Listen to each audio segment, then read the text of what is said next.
நடக்கிறது ஒண்ணுதான். ஏன்னா இங்க நம்ம என்ன சுத்தி இருக்கு, பழி, பாவம், இழிவு, அவம், தவறு, குற்றம், இதெல்லாம் தானே இருக்கு.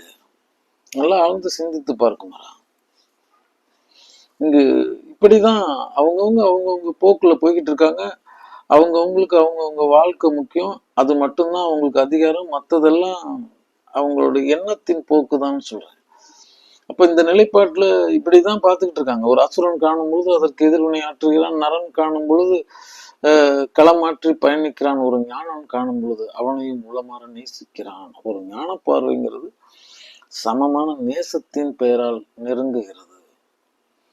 அப்போ ஒரு சமமான நேசத்தின் பெயரால தான் பார்க்கிறான். அப்ப தன்னை பழிப்பவனையும் தூற்றுபவனையும் உள்ளொன்று வைத்து புறம் பேசுபவனையும் 100% தனக்கு எதிராக செயல்படுபவனையும் அவன் நேசிக்க தொடங்கி விட்டால் இந்த சகத்தில் அவனுக்கு சிந்தையால், காணலால், சொல்லால், செயலால் எதிரியே இல்லை. இங்க அவனுக்கு இருப்பது அனைத்தும் உறவுகள் தான் சொல்றேன். அந்த தத்துவத்தில் நிலை நின்று விடுகிறான். ஒரு சுவாச ஒரு காற்று கருவறை எனும் ஓர் தாய் வயிற்று பிள்ளைகள் நாம் எல்லாம் உணர மறந்த உத்தம மனம் படைத்தவன் உணர்ந்து விடுகிறான். அதன் பெயரால் என் உயிரின் உறவுகள் இங்கு உறவாடி கொண்டிருக்கிறது, உழன்று கொண்டிருக்கிறது. நான் உணர்ந்தாலும் சரி, உணராது போனாலும் சரி, இங்கு ஒன்றிக்குள்ளும் ஒருவனி தேவன் என இங்கு இருப்பது எல்லாமே என் சகோதரன் தான். இதுல ஒரு சத்தியம் இருக்கு. அப்ப இந்த நேசத்திற்கு அவன் வந்து விடுகிறான். அப்ப ஞானம் நேசத்தில் தொடங்குகிறது, அஞ்ஞானம் துவேஷத்திலிருந்து தொடங்குகிறது. அப்ப நேசம் பழகல், இதுதான் ஞானத்தினுடைய முடிவான நோக்கமா இருக்கு. ஏன்னா இந்த நேசம் அப்படின்னு சொல்றது அவனுடைய இதுன்னு சொல்றேன். உன்னை எவன் படைத்தானோ அவனுடையது, அதுதான் சொல்றேன். அவன் உங்களை எல்லாம் நேசித்தான், உங்களை எல்லாம் செய்தான். நீ பிடித்தது தான் செய்வ, பிடிக்காததை செய்ய மாட்ட. உனக்கு பிடிச்சிருக்கணும் முதல்ல. அப்ப உன் நேசத்தை களத்தில் களமாடினாய்.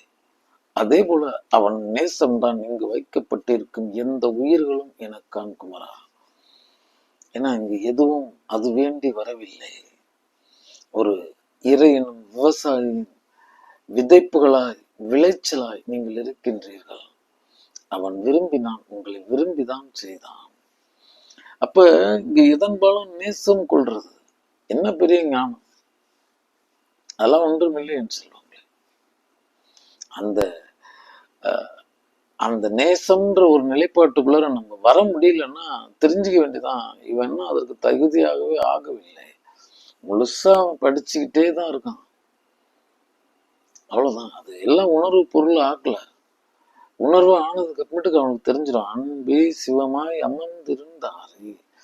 அந்த சுத்த நேசம் அப்படின்றது எதுல இருந்து வருது? அது அன்புதான் நேசம் கொள்ளும்.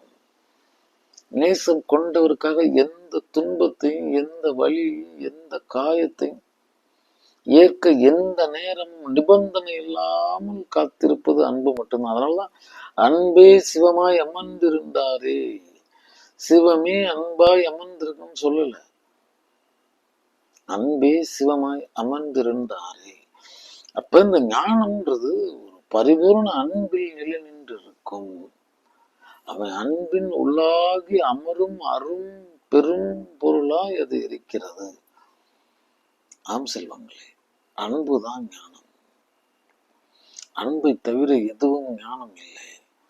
இந்த அன்போடையே இந்த பாடம் முடிஞ்சிருச்சா அப்படின்னு கேட்டா அதுக்கு அடுத்த பாடம் இருக்கு. நம்ம என்ன அன்புக்குள்ளாரே நுழையில அடுத்த பாடம், அடுத்த பாடம் இதற்கு, பாலம் இதற்கு தேவையில்லை.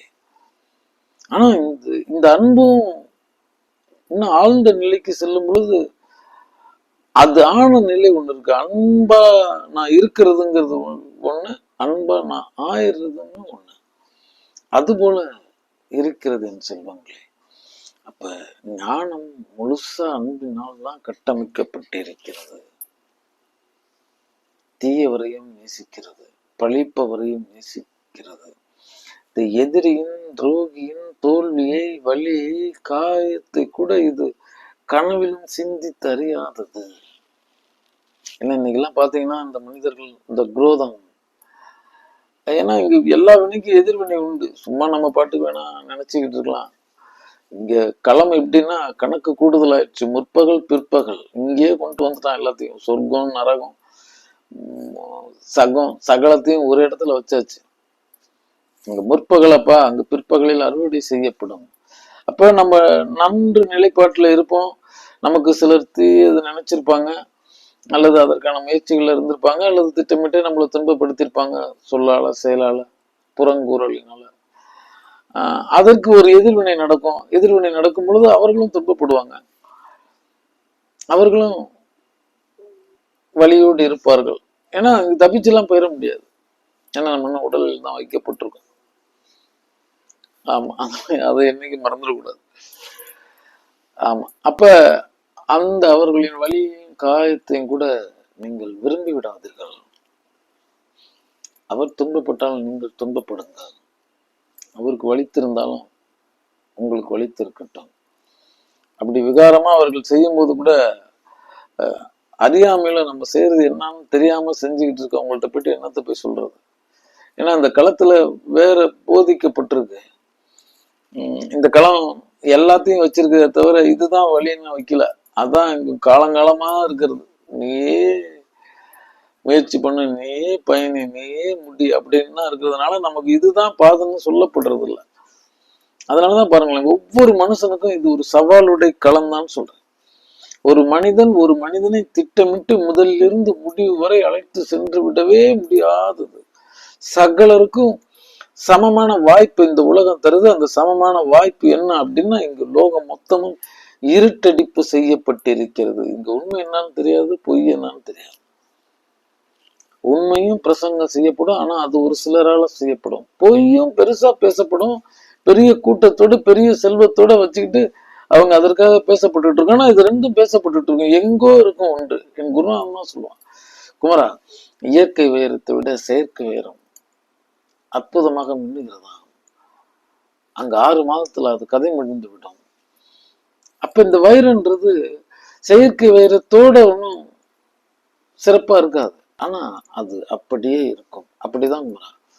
அதனால பொய்மை பூரித்து இருக்கும், புதைஞ்சு போயிடும்.